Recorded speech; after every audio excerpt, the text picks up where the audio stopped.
Alright, in this video we're going to take a look at sketching some more curves via eliminating the parameter.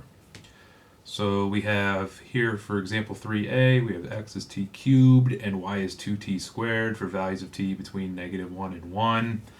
And we can graph this. If we look at the graph of it, notice that we start with, when we plug in a -1 for t, we'll get the point -1, 2. When we plug in a +1 for t, we'll get the point 1, 2. And then all the values in between, if we were to pick several values in between, would show us going down and then bouncing back up again. So again, to more information on how to graph this using Desmos, which again will not give you the orientation arrows, but will give you this graph. For more information on that, please refer to my tutorial video in the Desmos playlist. So to eliminate the parameter, we want to solve one of these equations for t, and in terms of easiness, we'll look at the first one, x is t cubed, because we just have to take the cube root of both sides, and we get t is the cube root of x. So plugging the cube root of x into y equals 2t squared, plugging it in for that t, we get 2 times the cube root of x squared. The cube root of x squared is the cube root of x squared, and then times 2. So we have this curve is y equals 2 times the cube root of x squared, or in terms of exponents would be 2 times x to the 2/3 power. So either way you look at it, both these forms are okay to eliminate the parameter and graph this equation. Part B, we have x equals 2e to the -t and y equals e to the -2t times t for values of t greater than or equal to 0. So here's what our graph looks like. Notice again that there is an open circle at the origin because with exponential functions, the graph is never going to actually hit the x-axis unless there's any kind of vertical shifts or reflections, but that's not the case here. So looking at x equals 2 times e to the -t, if we divide both sides by 2, we get e to the -t equals x over 2. Now, rather than get logarithms and natural logarithms involved, let's take a look at this y equals e to the -2t. Well, e to the -2 times t is e to the -t, that expression being squared.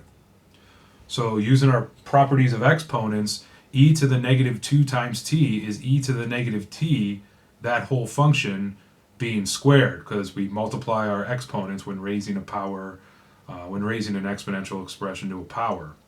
So e to the -t is x over 2, so we can substitute x over 2 in for this e to the -t, and we get y equals x over 2, that quantity squared, which is a parabola.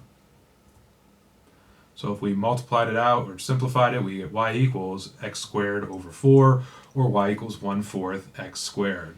So,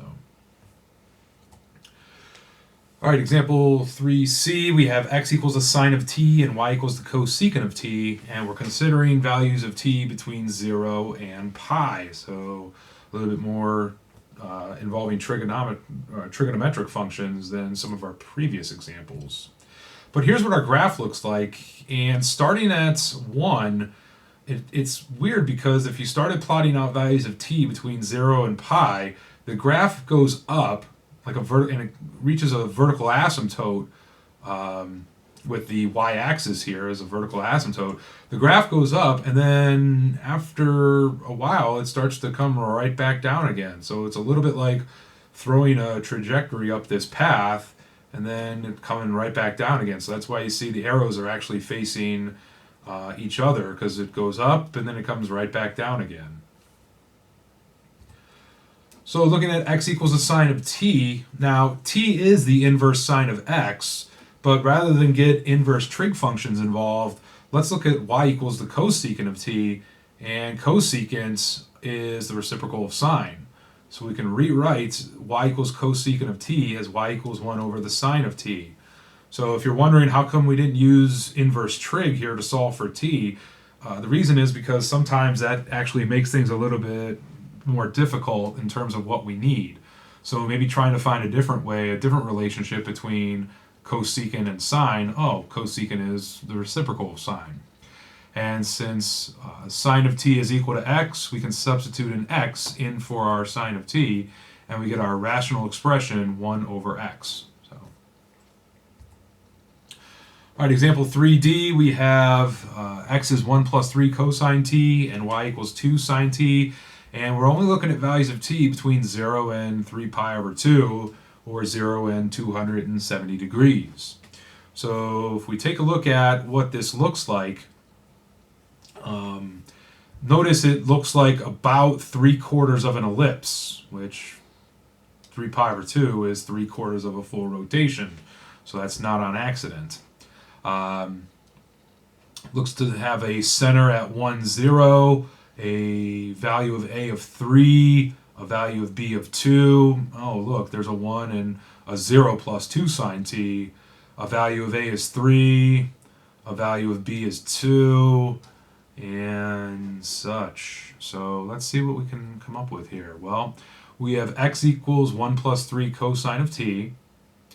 And again, I don't want to really get inverse trig involved. In fact, as a general rule of thumb, getting inverse trig involved for parametric equations might be a little bit more daunting than we want, and bite off a little bit more than we can chew. So solving for the cosine of t, subtract 1, divide by 3, we get cosine of t equals x minus 1 over 3. And with y equals 2 times the sine of t, if we divide both sides by 2, we get y over 2 equals the sine of t. Now, going back to our verifying identities, there is a relationship between cosine and sine of any angle, t in this case, and that is that cosine squared plus sine squared always equals 1. So cosine squared t plus sine squared t is always going to equal 1. And in this case, we can substitute x minus 1 over 3 in for cosine and y over 2 in for sine. So when we do that, we get x minus 1 over 3 squared, pardon me, plus y over 2 squared equals 1. And then writing this as x minus 1 in parentheses squared over 9 plus y squared over 4, or y minus 0 in parentheses squared over 4 equals 1. We have an equation of an ellipse with the center at 1, 0, and a value of a at 3, a squared is 9, so a is 3, and a value of b squared is 4, so b is 2. So again, only looking at angles between 0 and 3 pi over 2, that's 3/4 of one full rotation. Notice the effect that it has is we only have 3/4 of the entire ellipse. Alright, so that about does it for this video. I will see you next time.